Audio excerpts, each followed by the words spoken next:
and a warm welcome to all of you who have come here today. And I note the 7 sessions which are there today and tomorrow. They're interesting sessions, and I wish I could have been there tomorrow too. I'll try to be here today for the whole day. Now, I must thank all the organizers for having taken the initiative to put in e-agriculture and to discuss various aspects of the topic. My topic will be basically financial inclusion, and especially in the challenge of the 2 funds which have been given to NABARD. I'll concentrate on financial inclusion, but my presentation is not financial inclusion. I would like to talk about what e-agriculture means to us. Now, the challenge for e-agriculture, the definition I think cannot be improved. The FAO definition is a good one. But the challenge for e-agriculture is to change the production systems to improve rural livelihoods, sustain the resource base, and ensure food security. This is basically the challenge for e-agriculture, and there are various aspects, environmental issues. For the Indian farmer especially, I would like to make a mention that there is a need to improve his knowledge base. It's not that all farmers are equally well endowed or are equally good at farming. There are lazy farmers, there are good farmers, there are innovative farmers, there are various types of farmers. But we need to help those farmers who are innovative, who try to bring in new practices, and this is where e-agriculture could really help. So the need for right tools to improve sustainable livelihoods through appropriate strategies, technology, inputs, techniques, support systems, and ICT for improved production and productivity. I think this is the challenge before all those practitioners and those who are interested in agriculture.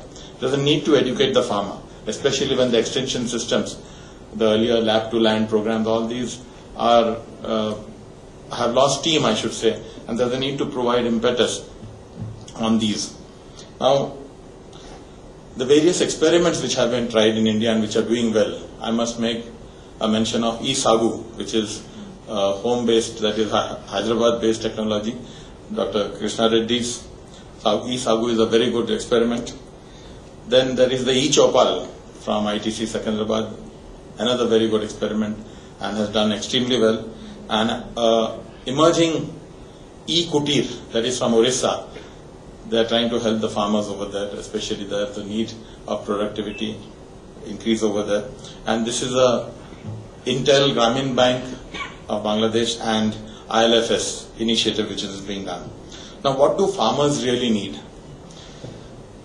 I have tried to analyze the requirements of farmers. First of all, they require market information, which is demand driven. Then awareness about various information availability, and in the context of India, with the DIT taking an initiative, the CSC model, that is important. Then build up local entrepreneurs in farming. The situation is such, according to the National Commission on Farmers, Dr. Swaminathan's group 2004 report, says that about 40% of the farmers would like to give up farming because it's not remunerative enough.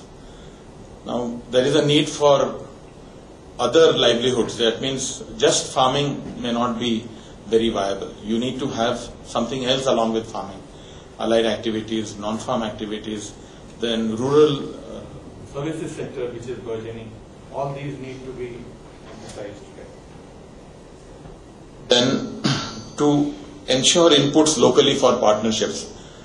Today, when we were trying to find out the natural method of farming, especially organic farming, we find that the type of seeds which were there available are just not available. Green manuring, and some of us know it as dhencha. Seeds are just not available today. Farmers have forgotten what is farming. And if you look at Vidarbha, where a lot of farmers have committed suicide, it was one of the best examples of dryland farming in the country. And it was a 3-year rotation cycle, cotton followed by jawar followed by groundnut. But then the prices became skewed for cotton. It became cotton and cotton. The result, the soil got depleted and there were problems. So there are certain problems which need, and the extension or the natural farming practices which were there, which made Vidarbha one of the prime examples of dryland farming and commercial agriculture. Today has become an area of tremendous woe to the farmers. Then utilize user-friendly technologies and technical support systems. You need to give good seeds. At one time when the seeds were nationalized, you had 85% germination rate. Today the germination rate ranges from 55% to 60%. It's just not acceptable. Farmers are being cheated. So you need to have excellent support systems for farmers. Then involving the farming community in identifying the needs, the planning the design project for greater involvement of the farmers. Try to involve the farmers, try to involve the farming community. Because it's just not, agriculture is not only about farming, it is also about farmers. So we need to understand the human element in and farmers, because we tend to ignore that and we concentrate only on the technical aspect. It's not only that, it's about the human lives, about farmers too. Monitor the extension and share experiences, good practices. I welcome this initiative to have the e-agriculture portal. It will help sharing of best practices all over the world. And lastly, the flexible approaches depending upon farming community needs. It's not that one size fits all policy is going to work. An agricultural credit policy which we are looking after and which is there the same for all the entire country just cannot work. You have to have different practices depending upon the needs of various different types of farmers. You don't have one set of farmers. You have different sets of farmers with different skills who are farming different types of land. But our policies are basically the same. I think this one size fits all policy, I blame NABARD too also for that. But it doesn't work. We need to evolve micro strategies, micro policies. Now, how do we improve the livelihood needs of farmers? I have tried to find out the best practices from all over the world. The first one I should say, using ICT. Now, if we use ICT, how do we involve farmers? How do we ensure that they get the results of ICT? First is rural credit and rural financial services. That's why my topic is on financial inclusion. I'll try to mention about how to access the reach and the flexibility of operations which the farmers will require. Then universal access for rural people to participate in planning for self-development. You can't ignore the farmer. You have to find out, about 60% of the people live in rural areas. You cannot have India shining if 60% of the farmers are not able to shine. So you need to involve them and they must also participate. It's not that they do not know what they want. They do very well do they want, but they are not able to articulate, or there are not enough policies for farmers to participate in. I think we need to ensure that they also have access for planning. Then improved access for information for rural people for livelihood strategies, reducing the imports and income diversification needs. You need to diversify income. Then improving effectiveness and efficiency of the rural delivery services in health, education, agri-extension, training and knowledge resources. Improve planning capacity to plan, implement and integrate ICT in all services improvement. Then ICT application in land holdings, registration systems for land records, registration and transfer. It's a shame that an experiment which started in, I think, Ahmednagar 1975, till today we have not been able to get our land records computerized.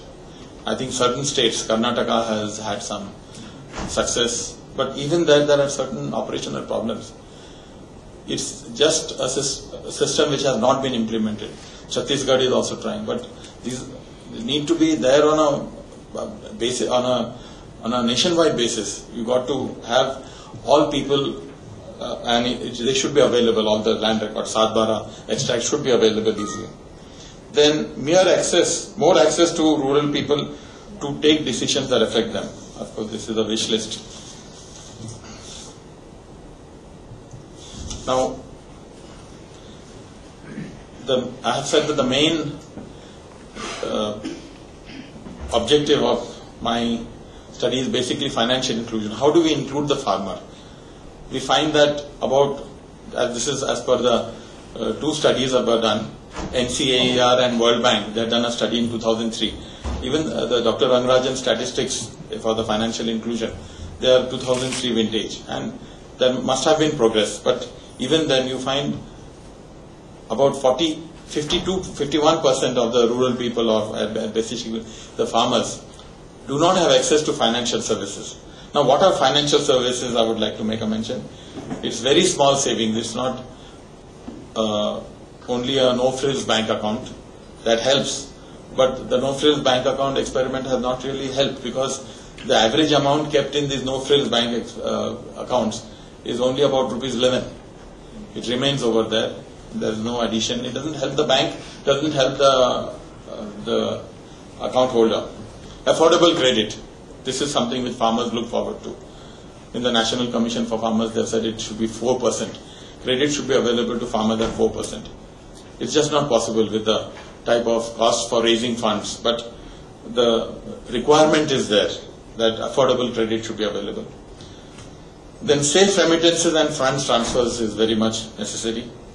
Micro insurance and micro pension schemes, which are not really available today. I'm told that Andhra Pradesh has done extremely good work in the micro insurance scheme. Many such experiments are needed, especially along people's mutuals. I don't expect a farmer to have different types of insurance cards, especially one for life, one for health, one for assets. All this won't be there. You have to have one policy which meets all requirements, which is not permitted by IRDA now. Then you have financial literacy and counseling. This is very important. I think many states all over the world have started realizing this, and they've started financial literacy and counseling, so that people don't get over indebted, or they are able to afford the various financial services. Now, this is the extent of exclusion. As I've said, this is 2003 data, based on 2003 data, but basically about 50% we can say of the people are excluded. They do not have access to financial services. We need more access to financial services, and I must make a mention of an experiment tried in two very big tribal districts in our country, in Madhya Pradesh, Jhabua and Ratlam. At least 60 to 80% of the farmers are tribals, but they have been able to give Kisan credit cards.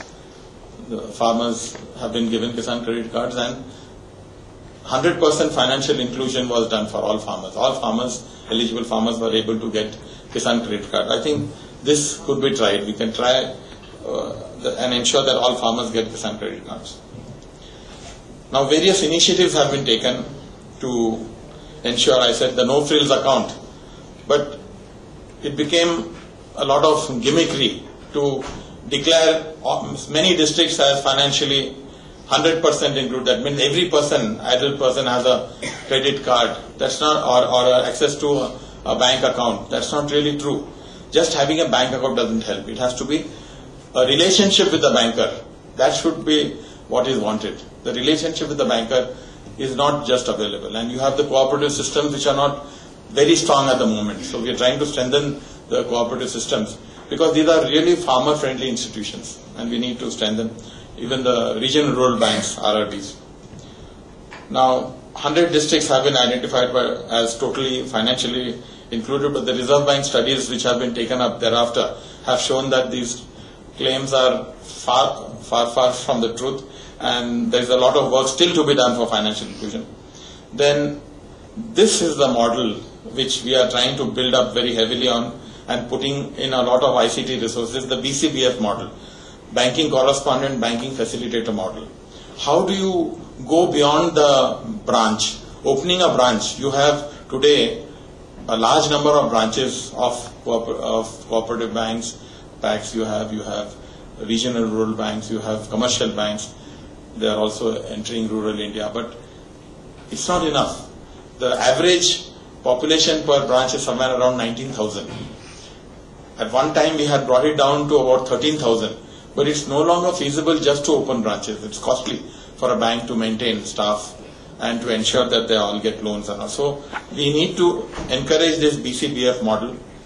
The banking correspondent banking facilitator model is important, and the Government of India has established two very important funds, Financial Inclusion Fund and the Financial Inclusion Technology Fund. The first one is to experiment with various forms and trying to ensure, our target is by 2012, every person must be financially included, must have access to all financial services. And we are encouraging through the ICT, through the Financial Inclusion Technology Fund. My request is that there should be a lot of experiments tried out. And it's not only experiments should lead to replication in the field. In fact, many people laugh at us abroad that India is a land of pilots. You go on doing endless pilots and end up only as pilots. We should put it out in the field. We should ensure that the people, the rural people, the poorer people, they get some benefit out of it. So two funds, each of rupees 500 crores funded by the Government of India, by the Reserve Bank and NABARD, have been set up in the ratio 40-40-20, and we hope that by 2012 we should be able to get 100% financial inclusion. That is a dream, and it's only ICT which will help us achieve it. Then the National Rural Employment, the NREGS, and the Social Security payments, old age, will be encouraged through the BCBF model. We are trying to find out whether Andhra Pradesh has done good work on that. We'll try to help them. Then parallel efforts for technology upgradation of cooperatives through primary agricultural credit societies and DCCB's core banking solutions, and RRB's computerization of all branches within the next 3 years by the sponsor banks. These are tremendous initiatives which are being taken by the government, and I hope that the ICT providers will be able to provide appropriate systems.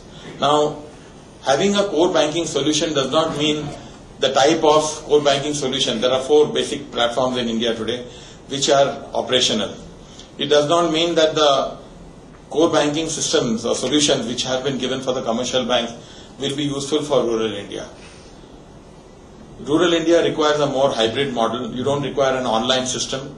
You require a cheaper system which will enable people. First of all, there are many problems in rural areas. Electricity or lack of it being one of them. Then lack of staff.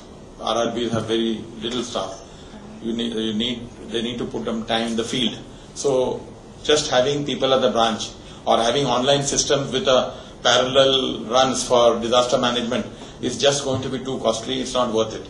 Hardly 10% of the rural people require the type of services which are made available by ICT providers for commercial banks. So you need to have a much cheaper system for this thing, and this is the challenge to having a hybrid CBS system for RRBs and cooperatives. Promotion of financial literacy. A very good experiment has been started. I think Citibank has financed Seva Bank in India, in Ahmedabad, and they're doing good work on the establishment of financial literacy counseling centers. People need advice on where to invest money, what to borrow at what rates, and when to borrow. Today you have, for example, Kisan credit cards. This was meant to be sort of a cash credit account, but it's generally seen the farmers follow the traditional system. Take the entire amount of money, whatever is available as per their requirement, and then there is no movement in the accounts. So they don't take the money at the time when they are supposed to. The entire money is taken right at the start. With the result, the interest payments become too heavy. And whenever there is repayments, they don't put in money in the account, so the costs rise up, interest costs rise up.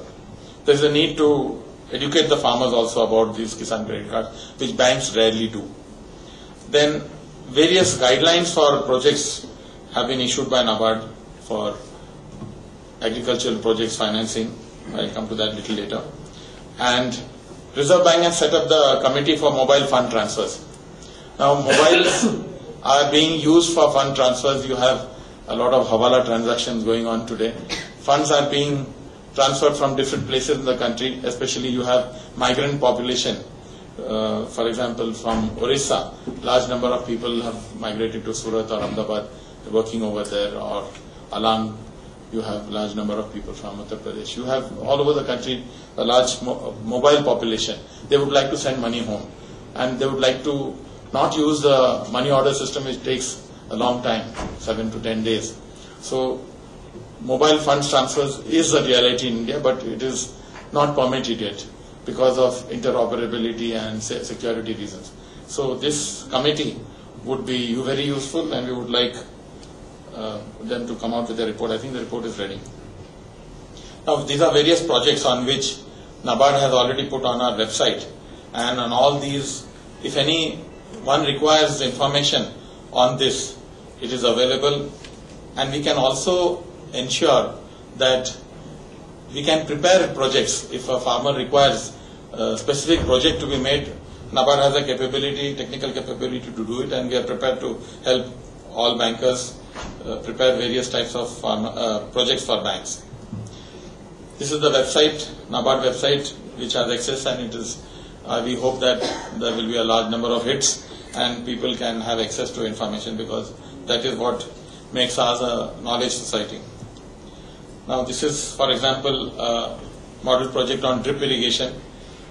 We have all these aspects: scheme requirements, technical aspects, model schemes, design parameters, model scheme for drip systems, financial viability, IRR, NPV, all that is calculated.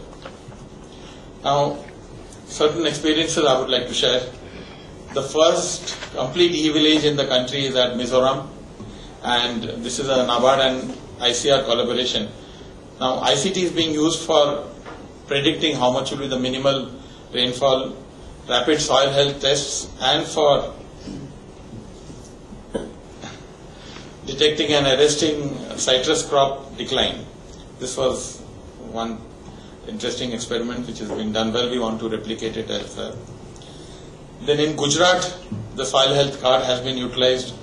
Then Gateway, India Development Gateway, offers 1600 sites for information. IFCO, Kisan Sanchar Service, ICRISAT, Wikipedia, MIT have also launched a pilot project.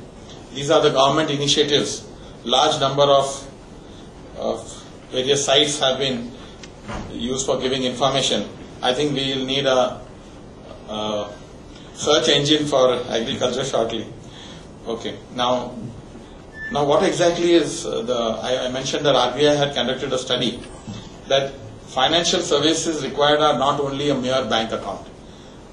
No frills account doesn't help, and though there are 100 districts were declared as 100% financially included, actual financial inclusion is far short of the requirement.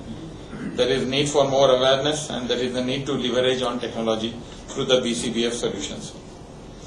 Now, this is the two funds which I mentioned, the Financial Inclusion Fund and the Financial Inclusion Technology Fund. We have spent very little yet. Already 1 year is over. There are 2 more years for the funds to be spent, and it's my earnest request to all ICT providers that please join or a particular area or a bank, and basically RRB or even cooperatives or commercial banks, and try to provide various services possible. There are funds available to help these experiments. Now, this is some of the projects which we have covered under FIF, FITF, smart cards in the northeastern region. We are trying to take up the entire northeastern region, because this is one area where people are spread out all over the various 8 states in the northeast, and we are trying to use biometric smart cards. Tripura, Nagaland, village development boards. This is one interesting experiment as intermediaries. Then in Sikkim, technological upgradation for providing financial services.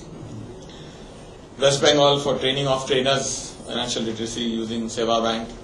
Then Kerala through Kudumshri and mobile credit counseling centers. Uttarakhand is a very good experiment, because for the first time we are trying to use the post offices. Now, post offices, there are 1,53,000 branches all over the country, of which 1,35,000 are village post offices. One man village post office, one man or woman, and especially the good thing is that the person remains for about 35 to 38 years in one place. So they know the ins and outs of the financial history of each and every person in the village. And that is important. And we are trying to, in 5 districts in Tamil Nadu, we have taken up self-help group through post offices. We hope that this grows. Then in Tamil Nadu, I mentioned that SHG is microfinancing through smart cards and also through post offices. And we are trying to make an impact study in Kanyakumari. Andhra Pradesh, the BC model I mentioned, to facilitate payments for NRE, GSN, Social Security, opening up no-frills accounts and financial inclusion hubs and packs through the e-branch facility, which we hope will succeed. Then R&D projects in RRBs, World Bank project and source trace systems which have been implemented in various parts of the world, in Philippines, in Bolivia and some other parts. We are now trying out in 15 selected districts covering 14 states. And the first project has already started in Pilani, Rajasthan. Now this is the roadmap, financial inclusion roadmap, and basically the BCBF model is very important. Post offices, we hope to include them, and insurance companies, especially for micro insurance, and hopefully the micro pension system will be doing well. This is the architecture requirements for the technical applications. I'll rush through because I think I'm running short of time. This is the smart card. Now, when we started out about 3 years back, we found that the cost was pretty high. From 160 rupees, it has come down to as low as about, say, 80 rupees today. And if we don't use biometrics, it can come down even cheaper. Then the POS device, which was costly at 20,000, 25,000, now it has come down to about 12,000. So I think better miniaturization, more rough and tough technology which will help the BCBF facilitator, and we'll be able to use the business correspondent and banking facilitator model better. So this is one experiment which must succeed because financial inclusion will be possible only through technology. Now the process, if you look at the process, it's not an easy thing. There are a large number of things which are involved, and I've taken care to put in the entire systems, the process. If we feel that just having a BCBF, no, we have to train the BCBF, actually we have to train the farmers and the other people in rural areas to utilize the various devices and to end up giving proper support. Then the cost components of the smart card, which is being tried. There are various people who believe in different types of smart cards.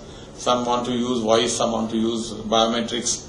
Now, one thing we must remember that an active farmer, there will be nothing left in the thumb, or there is nothing left. You cannot identify. The whole thing is smoothened. You don't have the fingerprint identification. So you have to come out with some innovative scheme. Then most of our people, some of them may not be literate, but they are numerically literate. So we can see whether we can do with the card. And we have high hopes for the UIN, the unique identification number, if that can help. If that can serve as a mobile number, it can serve as the identification code for the farmer too. Then there are various challenges. I'll just quickly race through. There are various maintenance costs. We tried one experiment in Sikkim 3 years back through the Sikkim State Cooperative Bank, but it did not succeed because the Bombay-based the manufacturer of the system could not provide services in Sikkim, and that's why the whole experiment went back to manual. Various issues like card standardization and reducing the costs, revenue generation, sustainability of the BC, because whatever RBI has permitted is quite low, the costs are not very high. Obsolescence of system, because there is tremendous churning and there is new technologies availability, and very important is the capacity building of the BC, ensuring that he becomes sustainable. Other issues, now Section 25 company, basically whether they will be set, there is a need, that is what the RBI circular says, so that becomes a problem. Corporation bank model is really good, and I urge you all to study that model, because that is a sustainable model and they don't depend upon funds from anybody versus individual BCs. Then confidentiality issues, security issues, common tender process, again that is another problem, which because of vigilance norms. Reduction in cost of components, all these are important. Interoperability, open standards, RBI committee has been set up. Other issues are that how do you integrate the technologies with the existing technologies? This is basically the problem of banks, because they have different technologies at different sets of time. How do you integrate all this? This is important. Then how to have interoperable standard? How can we have a common platform? Now, future models, I must make a mention that various experiments in Philippines, in South Africa, Kenya have done very well, and these need replication in India, and we should be able to achieve the target of 200 million by 2012. Now, future models could be this one, where one bank, one district is allocated, and smart card, normal card, POS device. Now, Reserve Bank has also announced that shops and all can be utilized for as point of sale device. So this is all enhancing the BCBF model. Future strategies, how to increase the delivery channels, self-help groups and packs as BC, farmers clubs and local bodies as business facilitator, especially in the underserved eastern regions and northeastern regions, involve post offices, risk fund creation, and very important is the Rural Credit Bureau. Then again on the demand side, I must make a mention about the financial literacy certification program through the Indian Institute of Banking and Finance, and various systems in the schools. One citizen, one card is something which will help us. The global experience, I'll just Bolivia, Philippines, Thailand, they've done good work, especially with schools in Thailand. Then the Kenya experiment, M-Pesa. Then the self-help group is one very important model which will help us. The banking system, as just mentioned, it's a huge banking system, but it is not enough to meet the population requirement. We should try to bring down the population per branch somewhere around 12,000. That will be our dream. This is the banking network in India at the moment, and as I said, it's inadequate. We try to involve the post offices. The vision for 2012, where we say 100%, 11.15 crores. Doctor, sorry.